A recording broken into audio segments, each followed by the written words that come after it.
fleurir encore l'amour dans nos cœurs qui a flétri pendant longtemps. Il est Dieu. Il est au-dessus de tout. Le Dieu de notre pays. Fidèle au poste, amis de Joy TV, amis de Old Mission God Seed, Shalom. C'est encore un grand plaisir de nous retrouver encore aujourd'hui ici en Europe dans le cadre de notre émission Les Sons de la Trompette où nous poursuivons dans notre tournée. Vous savez que ça fait belle lurette que nous ne sommes pas au Canada, nous sommes ici en Europe où Dieu nous a appelés aussi pour accomplir sa mission. Aujourd'hui, par la grâce de Dieu, nous allons encore partager la parole de Dieu comme d'habitude. Le Seigneur nous a donné un thème pour ce soir. Tout est vanité, tout est vanité. Nous allons lire la parole de Dieu dans les livres de Ecclésiaste 3. Comme la parole de Dieu nous dit, au commencement était la parole était avec Dieu, la parole était Dieu. Toute chose a été créée par cette parole. Nous allons lire la parole de Dieu dans le livre d'Ecclésiaste au chapitre 3 et nous allons comprendre la pensée de Dieu. Notre thème de ce soir, c'est que tout est vanité. Tout est vanité, tout passera, mais la gloire de Dieu ne passera jamais. Nous allons lire dans le livre d'Ecclésiaste 3 et nous allons comprendre la pensée de Dieu. Ce soir, Ecclésiaste, nous sommes au chapitre 3, nous commençons par le premier verset. Nous lisons au nom de notre Seigneur Jésus, il y a un temps pour tout, un temps pour toutes choses sous les cieux.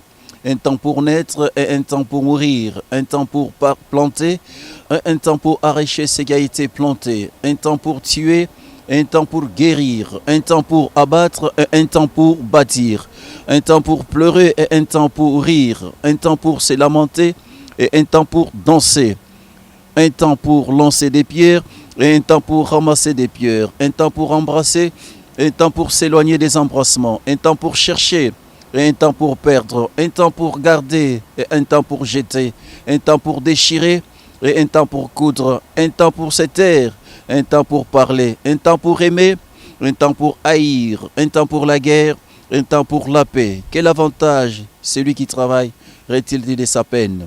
J'ai vu à quelle occupation Dieu soumet le Fils de l'homme. Il fait toutes choses bonnes à son temps. Bien-aimés, c'est l'Ecclésiaste qui nous parle, c'est la parole de Dieu. Nous bénissons cette parole est pour toi, cette parole est pour moi. C'est pas pour rien que l'homme de Dieu, Salomon, a dit que tout est vanité. Nous savons que Salomon a eu toute la gloire, il a eu toute la richesse du monde. Il a été béni, il a eu des femmes, il a eu l'argent. Sur cette terre, je n'ai jamais vu une personne qui était comme Salomon.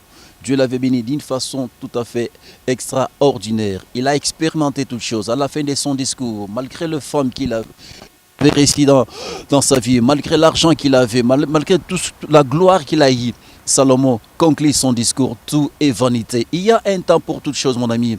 Il y a un temps de naître, il y a un temps de mourir. Il y a un temps de planter, il y a un temps d'arracher. Il a un temps de sourire, il a un temps. Donc, il y a un temps de pleurer. C'est cette parole que nous voulons partager ce soir avec vous ensemble. Il y a un temps pour toujours sur cette terre. Sur cette terre, nous sommes des pèlerins, nous sommes des passagers. Tout passera dans la vie. Mais nous sommes des pèlerins sur cette terre et nous sommes des passagers. Tout passera. La gloire passera. Le pouvoir passera. Les habits passeront. Les hommes passeront. Les hommes passeront. Tout passera. Et ce qui est important, c'est de s'accrocher à la parole de Dieu. Tout passera. Ce qui est important, c'est de marcher avec Dieu, qu'un jour, il y a encore une vie qui nous attend.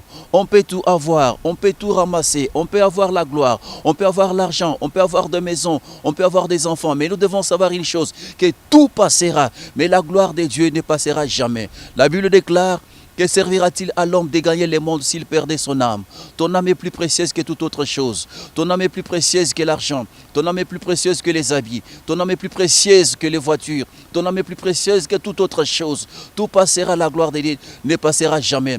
Salomon a conclu son discours en disant tout est vanité. Il avait toute la gloire. C'est pour te dire, mon ami, tu n'iras jamais dans ta tombe avec l'argent ni avec les voitures. Tout passera, mais la parole de Dieu ne passera jamais.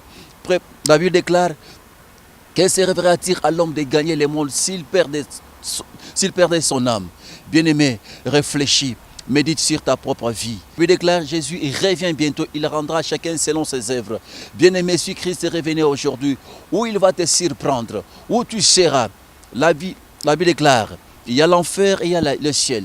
Si tu n'as pas encore rencontré Jésus dans ta vie, bien-aimé, l'enfer sera pour toi. Mais ce qui est important, la Bible déclare, Jésus était venu sur cette terre, il a quitté son trône pour mourir à ta place, pour mourir à ma place.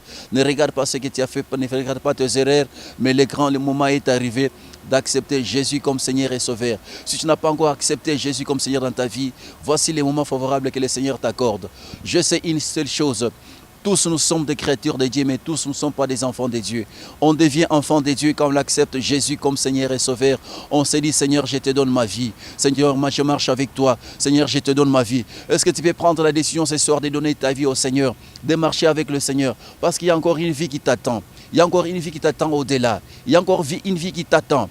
Tout passera, la gloire de Dieu ne passera jamais.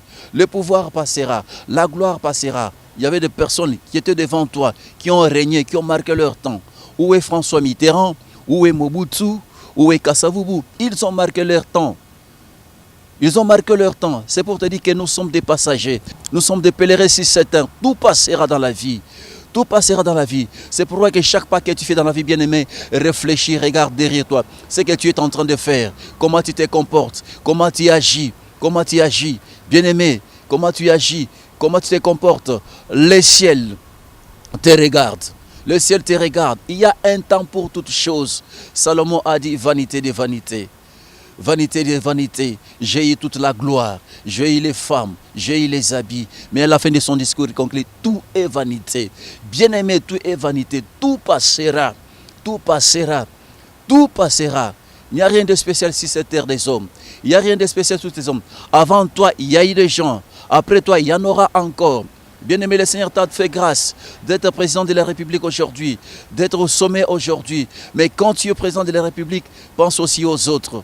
Pense aussi aux autres. Réfléchis. Il ne faut pas maltraiter les gens que le Seigneur a mis à ta disposition. Il ne faut pas les maltraiter. Bien, il faut penser que non. Ce que je suis en train de semer, je vais les récolter un jour. Ce que tu sèmes, tu vas les récolter demain. Ce que tu es en train de semer, tu vas les récolter. Mobutu avait semé, il avait récolté. Mobutu avait semé, il avait récolté. Ce que tu es en train de semer aujourd'hui, tu vas les récolter un jour.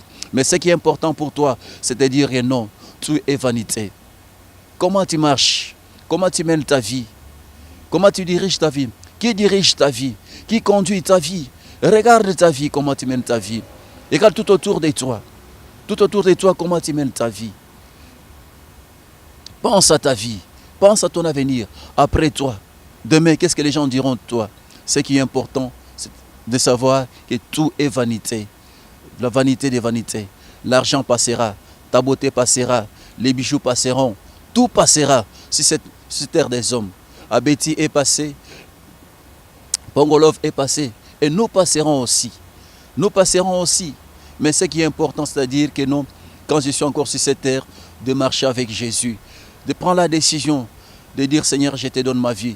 Prends la décision de servir le Seigneur. Prends la décision, Seigneur, je te donne ma vie. Prends la décision d'appartenir à Jésus. C'est ce qui est important. Il y a encore une vie qui t'attend au-delà. Il y a encore une vie qui t'attend.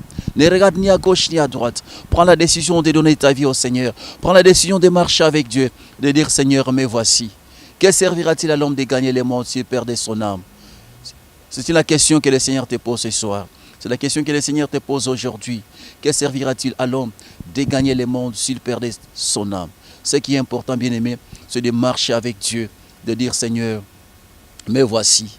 Où passeras-tu ton éternité? Où passeras-tu ton éternité? Mais ce qui est important, c'est une chose, il y a encore une vie qui t'attend. Il y a encore une vie qui t'attend. Donne ta vie au Seigneur. Marche avec Jésus. Marche avec Jésus. Si je regarde dans la Bible déclare, la Bible nous parle de l'enfant prodigue. Dans Luc 15, 11, cet enfant avait la gloire dans la maison de son père. Il avait tout, il ne manquait de rien. Mais qu'est-ce qui s'est passé un jour? Il a dit à son père, Père, j'ai besoin d'aller diriger ma vie seule. J'en ai marre de rester avec toi. Et son père s'est posé des questions. Mon fils, avec moi, tu es en bonne santé, tout marche dans ta vie. Tout ce que tu as besoin, je te donne. Tu as besoin de l'argent, je te donne. Tu as besoin de voiture, je fais pour toi, je te les donne. Mais il avait décidé, il a dit, papa, j'ai besoin de te quitter, d'aller diriger ma vie seule. J'ai besoin de conduire ma vie seule. J'en ai marre de rester à tes côtés. Et son père, avec toute peine, il a accepté de donner la part de son héritage à son fils cadet. Le fils cadet était parti. La Bible déclare quand il est parti, il était loin de son père. Il a eu des amis, il a eu des concubines. Quand il est parti, la Bible déclare, il avait tout dépensé. Il a eu des amis qui étaient derrière lui. Il avait tout dépensé. Après avoir tout dépensé, la Bible déclare, il a commencé à traverser des moments difficiles, des moments de misère, des moments de calvaire. Il a manqué. Il a commencé à chercher. Qui pouvait l'assister? Qui pouvait aider l'enfant prodigue? Il était resté seul. Tous les amis qui étaient derrière lui l'ont abandonné. Vous savez, nous vivons dans un monde, le monde des intérêts. Quand tu as quelque chose en toi, les gens seront derrière toi pour t'acclamer, te donner les noms, te flatter, être derrière toi. Mais l'enfant prodigue a eu des amis, il a eu des connaissances qui sont venus le soutenir dans sa folie. Mais un jour, après avoir tout dépensé, la Bible déclare, ayant rentré en lui-même, il a commencé à se poser des questions. Il a commencé à chercher le travail. Et le travail qu'il avait réussi, c'était de garder les pourceaux dans la bourse. La Bible déclare, il cherchait même à manger ce que les pourceaux mangeaient. Mais qui pouvait lui en donner? Un jour, il est resté dans cette situation-là. Il a commencé à se poser des questions. Mais chez moi, chez mon père, il y a du pain dans l'abondance, il y a la gloire. Mais qu'est-ce que je suis venu faire ici? Il a commencé à réfléchir. Mais il avait pris la décision. Il a dit que je dois m'élever, je dois partir auprès de mon père, je dois rentrer chez nous. Parce qu'il y a à manger, il y a la gloire auprès de mon père. Loin de son père, c'était la mort. Loin de son père, c'était la misère. Loin de son père, c'était la calamité. Mais il avait pris la décision de rentrer dans le toit paternel. Qu'est-ce qui s'est passé? Il est rentré. Quand il est rentré auprès de son père attendait le retour de l'enfant prodigue. Mais qu'est-ce qui s'est passé?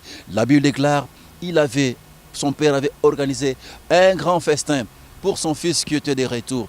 Est-ce que tu peux prendre aussi la décision de revenir auprès de ton père? Est-ce que tu peux encore prendre la décision, bien-aimé, de revenir auprès de ton Créateur? C'est Dieu qui t'a créé. C'est le Seigneur qui te connaît. Malgré la situation que tu traverses, malgré tout ce que tu as fait, Dieu est capable de te pardonner. Christ n'était pas venu pour les bons, il était venu pour les pécheurs, il était venu pour les impédiques, il était venu pour les gens de mauvaise vie. Il a quitté les trônes. Il a dit non, je descends pour mourir à la croix, pour toi et moi, pour mourir à la croix, pour Alphonse, pour mourir à la croix, pour aimer. Il a accepté, il a quitté les trônes pour toi et moi. Et ce qui est important, mon ami, c'est de prendre seulement la décision, de savoir une chose, tout est vanité, tout passera. La gloire de ce monde passera. Mitterrand est passé. Mao Tse-tung est passé. Toi aussi tu passeras. Moi aussi je passerai un jour. Mais ce qui est important, c'est bien aimé, de s'accrocher à Jésus, de dire Seigneur, me voici. Est-ce que tu peux prendre la décision, bien aimé, de dire Seigneur, me voici, de marcher avec Dieu, de marcher avec le Seigneur. L'avenir ne t'appartient pas. Tu connais les jours de ta mort. Tu connais les jours de ta naissance plutôt, mais tu ne connais pas les jours de ta mort. Tu ne connais pas les jours de ta mort. Ça peut être aujourd'hui, ça peut être demain. Et la Bible déclare, Jésus revient bientôt et il rendra chacun selon ses œuvres. Ce que l'homme aura semé, il les récoltera. Il les récoltera. Il est très important de savoir tout est vanité. Tout est vanité. Ne regarde pas ta beauté passera un jour. Mais ce qui est important, c'est de donner ta vie à Jésus, de donner ta vie au Seigneur, de marcher avec Jésus. Voici cette opportunité que le Seigneur t'accorde aujourd'hui. Ne regarde pas ce que tu as fait dans ta vie. Parfois tu as tué, parfois tu as fait des avortements, parfois tu as fait ce qui est mal devant le Seigneur. Mais le Seigneur te dit, il est prêt à te pardonner. Prends seulement la décision. La décision que tu prendras aujourd'hui te fera la personne de demain. Ce que tu es aujourd'hui, c'est la décision prise hier. Mais ce que tu peux devenir demain, prends la décision aujourd'hui. Dis Seigneur, me voici. Dis Seigneur, me voici. Je suis prêt à faire route ensemble avec toi. Je suis prêt à te donner ma vie. Je suis prêt à marcher avec toi. Salomon a dit, il a eu toute la gloire. Salomon avait eu toute la gloire. Il a eu les femmes, il a eu l'argent, il s'est réjoui. Mais à la fin de son discours, il conclut. Il dit, tout est vanité, vanité des vanités. Tout passera. Il n'y a pas quelque chose de spécial dans ce monde des hommes. Il n'y a pas quelque chose de spécial dans ce monde des hommes.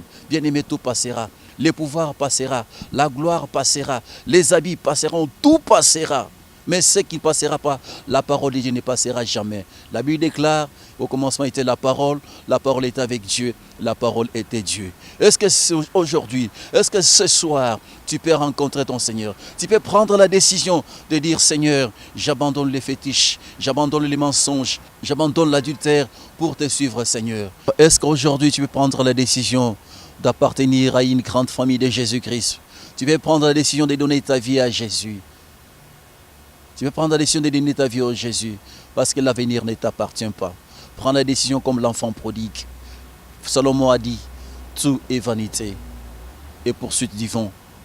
Il y a un temps pour toutes choses. Il y a un temps pour s'aimer et il y a un temps pour récolter. Ce que tu auras sémé, tu vas les récolter un jour. Si tu avais sémé le péché, la Bible déclare, le salaire du péché, c'est la mort. Et les dons gratuits de Dieu, c'est la vie éternelle. Tu peux faire les choix aujourd'hui. La vie est devant toi et la mort est devant toi. Tu peux faire les choix ce soir. Tu peux faire les choix aujourd'hui. Bien-aimé, prends la décision de faire les choix.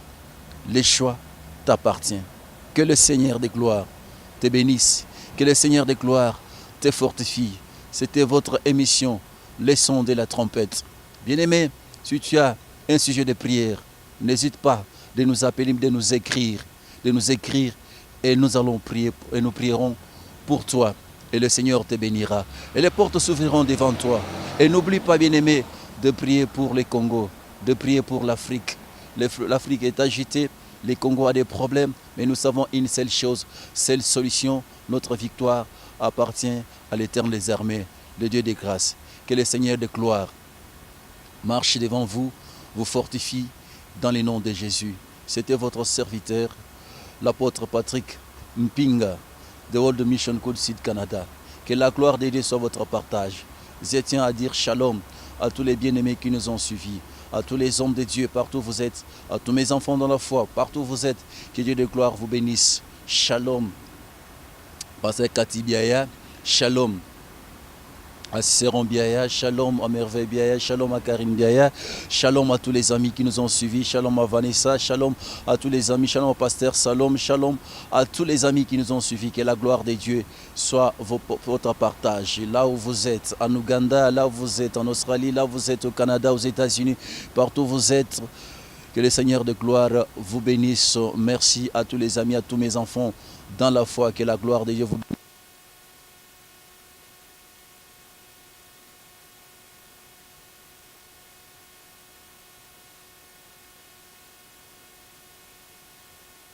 Jours à venir dans les cas de notre émission Les sons de la trompette.